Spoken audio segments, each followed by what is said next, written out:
Hello everyone, Juxtaposition here. Today's video will be entitled Charlie Maddox Mendacities.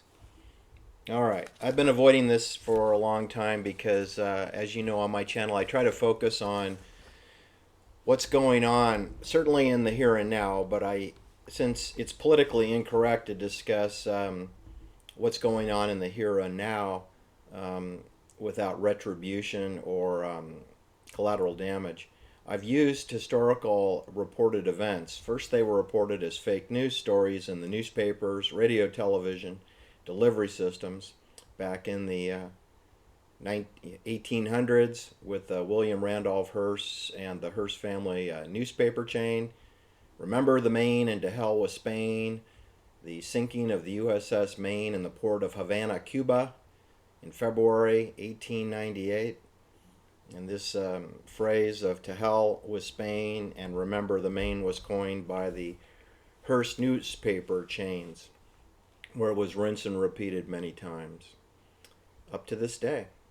Anyway, the United States Marines and the United States Army controlled Cuba at the time of that incident, and it was implausible that the Spanish could mine the port of Havana and kill 266 sailors without the United States Navy intelligence inviting them in or providing free housing and safe houses for them. So the whole idea of the sinking of a ship in a port facility controlled by military forces is absurd. And everything about the cover stories involving all of these nationally presented events is absurd. I'm talking about Pearl Harbor. That's absurd. A surprise sneak attack. Give me a break. It's impossible. I'm talking about the Bay of Tonkin incident involving Jim Morrison's father, George Morrison, who was a rear admiral. I believe he was the youngest rear admiral in the history of the United States Navy. And, they're attacked by the North Vietnamese Navy, which consisted of wooden fishing boats.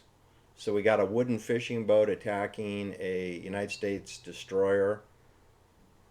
Right, sure. Tell me some more mendacities, right? Anyway, the world record mendacities for me has got to be the cover-up of the Sharon Tate, Abigail Folger, Lino LaBianca, NATO bayonet murders, which occurred in August 1969, August 9th, in the wee hours of Saturday morning, and in the not-so-wee hours of Sunday morning, probably around between 8:30 a.m. Sunday morning. Lino LaBianca was stabbed 10 times to the chest. His wife, Rosemary, was stabbed 41 times. Anyway, you have a military assassination of 7 people. 5 people in Benedict Canyon, which is a well-known, historically documented military cul-de-sac enclave. 4 people who are under 24/7 surveillance in detention facilities, which the media refers to as enclaves and mansions of Beverly Hills. But really, they're detention centers. Nobody comes and goes without going through the choke points. And when you live on a cul-de-sac dead end, you would have few options in terms of driving your car. Now, can you hike out? Yeah, you can. You can. You can escape through the perimeter. However, you do know that there are perimeter houses that also serve as prison guard facilities. So the whole idea of getting out of a kill box is sort of absurd, implausible idea. All right, so Charlie Manson has the world's record for the most books written, the most fake books written, the most magazine articles written, the most television interviews granted, paid, funded, scripted in state prison, in detention. It has the record for the most phony, fake confessions. It has the record for the most corrupt attorneys, the most corrupt judges, the most dishonest governors, the most implicated command and control governors. We can start with Ronald Reagan and you work your way all the way up to Gavin Newsom. And all the governors in between participated in the Manson, Maddox, mendacity, all of them. including the Goobinator, the steroid beauty queen, Arnold Schwarzenegger of Pacific Palisades, where Charlie Miles Maddox lived for almost a year. He lived in Pacific Palisades at 14400 Sunset Boulevard in the Will Rogers CBS Columbia Pictures controlled hunting lodge. 5 bedrooms, 13 rooms, 6 acres, an Olympic-sized swimming pool, Altadena dairy deliveries of chocolate milk and eggs every day. The media told you this was Dennis Wilson's house. Poppycock on that. Dennis Wilson was kind of busy doing over 142 out-of-town concerts that year. So he wasn't around, and he can't afford that mansion. It's provisional housing for whoever Columbia Broadcasting says can live there. And they said that Charlie Miles Maddox can live there. And they said that Neil Young can visit him at the pool and play the guitar. Age 22, Neil Young, sitting at the pool playing the guitar with Charlie Miles Maddox Manson in June, July 1968. All right. Let me tell you a story about a guy who was born in Cincinnati, Ohio, at the Cincinnati Medical Center, born to a 16-year-old young girl by the name of Kathleen. Kathleen Maddox was her name, okay? And Kathleen was 15 years old when she was impregnated by Colonel Walker Henderson Scott Sr. All right, let me repeat that. Colonel Walker Henderson Scott Sr., who allegedly was in the United States Army, stationed in and around Cincinnati, Ohio, impregnated a 15-year-old girl by the name of Kathleen Maddox. Once she informed Colonel Walker Henderson Scott that she was pregnant, he went radio silent and got reassigned to another city. So he exited the picture. Kathleen Maddox pursued him with a paternity suit, and I don't think anything actually came of it because Colonel Walker Henderson Scott, he was not an officer in the Army. That's just his name. His name is Colonel. He was an infantryman in the Army, and he had no officer status. And when he was discharged from the Army, he just basically was an unemployed construction worker, and Kathleen never got a dime out of him. So she does what every good unwed mother does. She finds another person to marry her, William Eugene Manson. And they were wed sometime during the month of August 1934. And Charlie Miles Maddox was born 2 months later, 2.5 months later on November 12th, 1934. On the birth certificate it reads, no name Maddox. So we have a male child, no name Maddox, named after the mother, Kathleen, who is 16 years old when she delivers no name Maddox, who subsequently is named Charlie Miles Maddox. But because Kathleen was married to William Eugene Manson for about 2.5 years, even though they were separated, most of the time they were together, and Charlie Miles Maddox Manson has no recollection whatsoever of his stepfather, William Eugene Manson, nor does he have any recollection of Colonel Walker Henderson Scott, his biological father. So Charlie Manson has no father image in his life. He has no stepfather, he has no biological father, he has no name status on his birth certificate, so you're free to name him whatever you want. I'm calling him Charlie Miles Maddox because Maddox was on the birth certificate, all right, just to be technically correct. Anyway, he was kind of cut loose early because his mother, Kathleen, was associated with a robbery of a liquor store. She was sentenced to 10 years in prison. She had to give up her child. Charlie Maddox Manson was sent to his aunt's home to be raised. He was in and out of reform school. He had problems in school. He had, he seemed like he's a nice enough kid. It's just he had no luck whatsoever. Anyway, eventually he borrows a car in Cincinnati and he drives to Los Angeles. And of course, authorities pull him over and he has no driver's license. He has no registration for the car. The car actually belongs to a different person. And so he's charged with interstate car theft, which makes it a federal crime. And he's put into the federal prison system for the first time. And he's sent, and I'll be specific, on May 2nd, 1956, Charlie Manson's convicted of felony grand auto theft.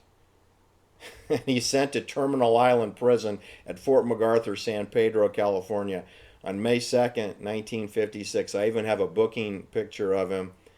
All right. And he's given a 3-year prison sentence for driving a car not belonging to him across lines. Now, of course, once you're incarcerated at Terminal Island, that means that you can be enrolled in the UCLA MK Ultra psychiatry program. And we have no information on any of this.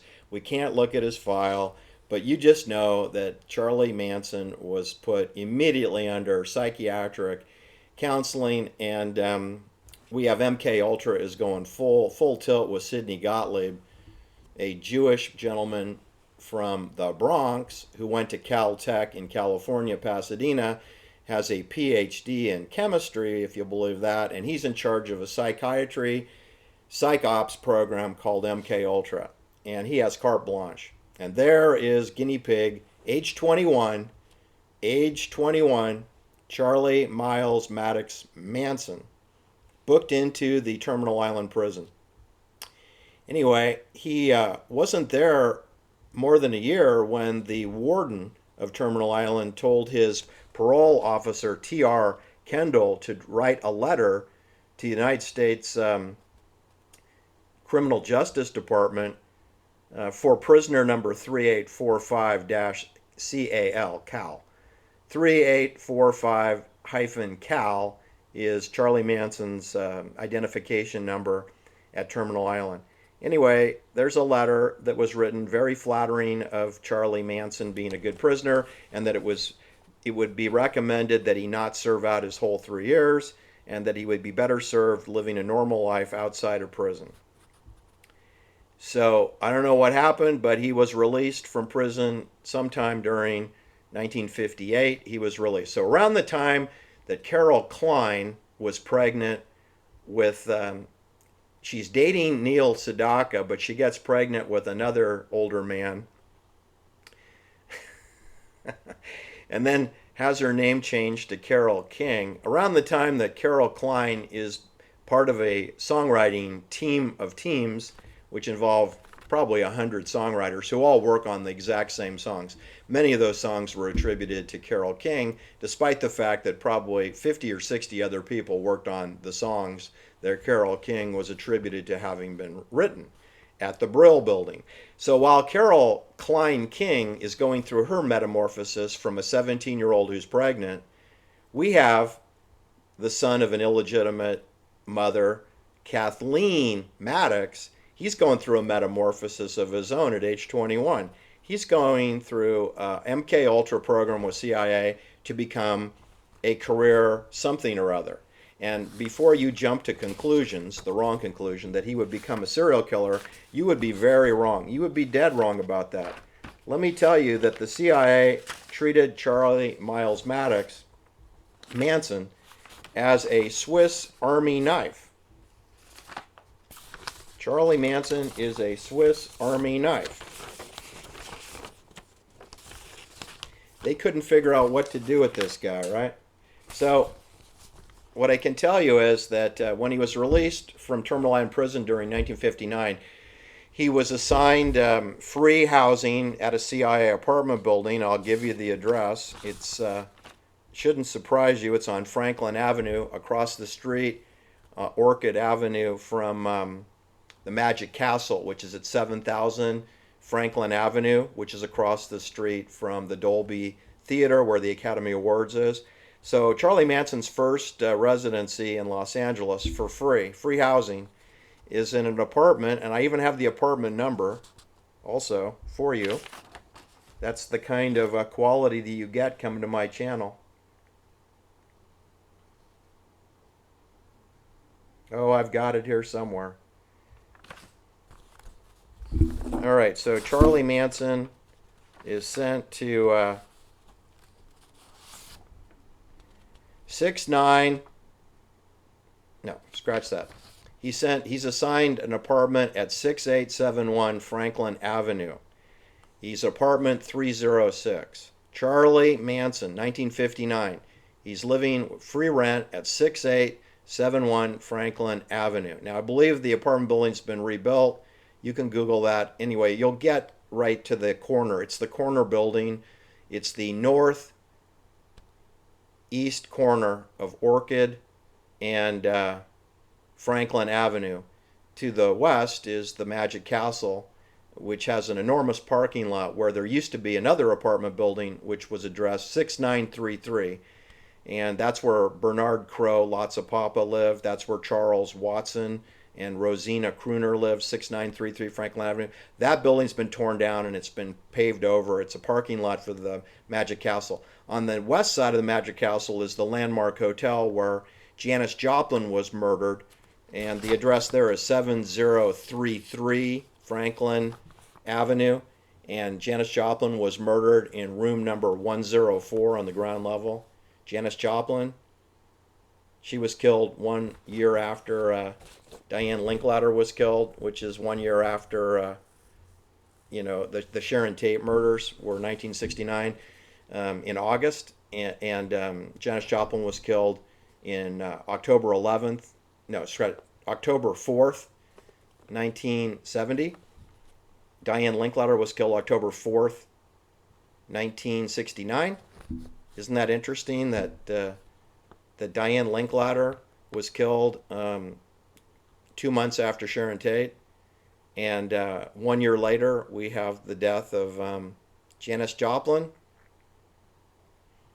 at the Landmark Hotel, which is basically the Magic Castle, which is exactly next door to free housing for Charlie Miles Maddox in 1959 and free housing for Charles Tex Watson, who never went by Tex, but I'll say it because the media's programmed us for that. He lived in free housing at 6933. Did I say 693? There's a lot of 33s in my stories. 6933 with Bernard Crowe and Rosina Kroner for free. That's a CIA apartment building, 6933. Doesn't exist anymore. 1211 North Horn Avenue, across the street from where Diane Linklater was thrown out onto the sidewalk. That is a CIA building, apartment building, 17 units at 1211 North Horn Avenue. And we have Janis Joplin killed at 7033 Franklin Avenue. We got Charles Tex Watson living at 6933 Franklin Avenue. Got Charlie Watson living at 6871 Franklin Avenue, apartment 306. In 1959. Anyway, it's decided to turn him into a soils engineer. So he becomes a soils engineer geologist. He's sent to Mexico. He has no driver's license. He has no bank account. He has no employment. Now, supposedly Dean Moorehouse is in Los Angeles around this time and becomes friendly and acquainted with Charlie Manson. But I can't really document that. So I'm going to set Dean Moorehouse aside. He comes back into the story in 1967. As a preacher. But at the time in 1959, Charlie is all about soils engineering. And he gets busted for marijuana in Mexico, and he's deported up to New Mexico, and then he's repositioned back to Los Angeles, where they then decide that they're going to enforce a 10-year suspended sentence for having a United States IRS refund check of $37.50 in his possession that he allegedly attempted to cash at a grocery store, and he received a suspended sentence that was contingent upon him not violating his parole. And since he was arrested for marijuana in Mexico and is accused of perhaps interstate pimping out women, which there's no evidence to prove that whatsoever, they're going to violate his parole and send him not back to Terminal Island. No, they're going to send him to a Trident missile base called McNeil Island in Puget Sound near Seattle, Washington, where he becomes friends with Alvin Karpus, a member of the Karpus Ma Barker crime family. The Barker family, not to be confused with the Barker Ranch. The Charlie Manson story is a total lie. That's why I try to avoid it, because not a damn thing about this story is legit. The whole thing is a fake. Nobody ever said he had anything to do with any murders in the first place. He's just been convicted of 9 homicides, despite the fact that nobody ever saw him murder anyone. There are no witnesses, there's no forensics, there's no weapons, there's nothing. But anyway, his name is Maddox, but we call him Manson, and that's that. So initially, he goes back to Terminal Island, where he probably resumes his programming. This occurs 1961. Well, pardon me. In 1961, he's up at McNeil Island. He spends about 5 years up there. In 1966, they send him back to Terminal Island, San Pedro, where he is going to get ready to be released again. He spends about 8 to 9 months in Terminal Island. This is the second time he's been there, right? First time he was there about 18 months. The second time he's there 9 months. He is then released, paroled on March 27th, 1967. He is picked up at the curb by Harold True. If you don't know who Harold True is, then you don't know jack about the Sharon Tate cover-up story, because Harold True is an essential ingredient in the cover-up. Harold True drives Charlie Manson immediately to Venice, where Arnold Schwarzenegger lifts weights and takes steroids. Right there, Muscle Beach. He takes him to number 1 Clubhouse Avenue, to the Straight Satan's Motorcycle Club, which is a CIA drug distribution center. Number 1 Clubhouse Avenue, where he meets Danny DiCarlo, who's the treasurer and handles the money, and knows Joe Dorgan, who's a soldier for the Straight Satans, who's engaged to Susan LaBarge, who's Rosemary LaBianca's daughter, who's married to Lino LaBianca, who owns 5 grocery stores.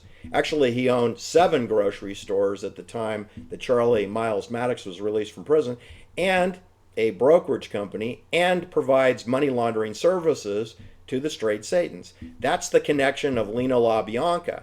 The connection is to the Straight Satans Motorcycle Club in Venice, at Venice Beach. All right, that's the connection.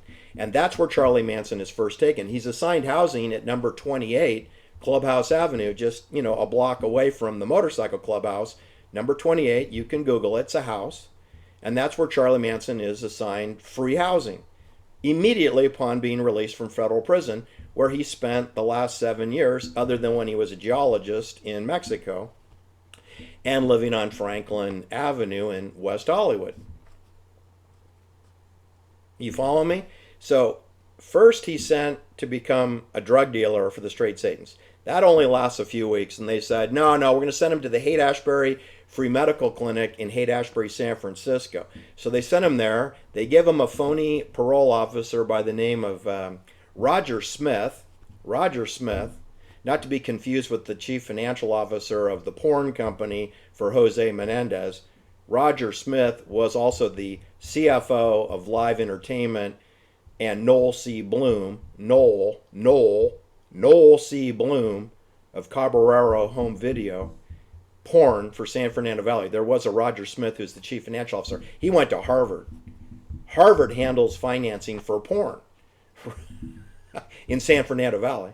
Anyway, in Haight-Ashbury, Roger Smith handles Charlie Manson's parole, where he immediately gives him free housing in, first it starts out at 636 Cole Street, 2 blocks away from where Abigail Folger's mother works at the free clinic, right? She's the adult supervision. She's 60 years old. She's 60 years old in 1967. Anyway, what I wanted to tell you is that Charlie is immediately dispatched to Berkeley so he can play the guitar at Sather Gate, I guess, and hang out over at the Phoebe A. Hearst Anthropology Museum. And he's given free housing there with Mary Bruner, who he impregnates. So Charlie Manson is living in Berkeley. He's not living in San Francisco, he's living in Berkeley.